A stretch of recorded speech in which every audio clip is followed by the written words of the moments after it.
Hello everyone people, welcome জানাই আমার ছোট্ট একটা নিউ ব্লগে। কে কোথায় থেকে আমার এই ব্লগটি দেখছেন অবশ্যই কমেন্ট করে জানাবেন। আজকের রেসিপিটা হচ্ছে নোয়াখালীর বিখ্যাত খোলা জালি পিঠা, নরম তুলতুলে। কিভাবে বানাতে হয় চলেন রেসিপিটা শেয়ার করা যাক। আর এই রেসিপিটা বানাতে বেশি তেমন কোনো ঝামেলা নেই, শুধুমাত্র চাউলের গুঁড়া, একটু লবণ আর একটা ডিম হলে হয়ে যাবে আপনার একদম বিখ্যাত নোয়াখালীর খোলা জালি পিঠা। দেখতে যেরকম মজাদার এবং খেতেও মচমচে। আমার এই পিঠাটা বেশিরভাগ মচমচে হয়ে থাকে এবং খেতে অনেক মজা লাগে।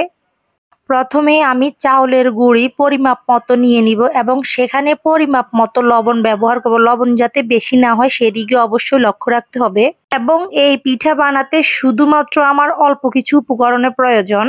অবশ্যই খেয়াল রাখবেন এই পিঠাতে আপনারা কখনোই ফুটন্ত গরম পানি দিবেন না। পানির নিচে বলক আসলে তখনই পানি ব্যবহার করবেন এবং একটা হ্যান্ড ব্লেন্ডার দিয়ে আপনারা এটা ভালোভাবে মিশিয়ে নেবেন। আর হ্যাঁ, একটা দিকে লক্ষ্য রাখবেন, এই পিঠাতে সবসময় হাঁসের ডিমটাই ব্যবহার করা ট্রাই করবেন। আমার বাসাতে যেহেতু হাঁসের ডিম ছিল না সেহেতু আমি এখানে 3টা ডিম ব্যবহার করেছি। ডিম বেশি দেওয়ার সিক্রেটটা আপনাদেরকে বলি দিই। ডিম বেশি দিলে আপনার পিঠাটার কালার হবে অন্যরকম এবং খেতে একদম সুস্বাদু হবে। আর আমার হাতের এই বিখ্যাত পিঠা একদম বিখ্যাতভাবে সবাই চিনে আর সবাই খেতে খুবই পছন্দ করে। এই পিঠাটা আমি বেশিরভাগ ফ্রাই প্যানে বানিয়ে থাকি।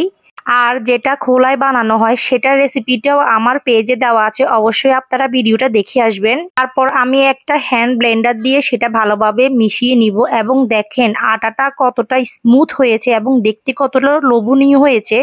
এরপরে আমি ফ্রাই প্যান বা কড়াই বসিয়ে দিবেন। যাদের বাসায় ফ্রাই প্যান আছে তারা ফ্রাই প্যান বসাবেন, আর যাদের বাসায় খোলা আছে তারা অবভিয়াসলি খোলাটাই বসাতে পারেন।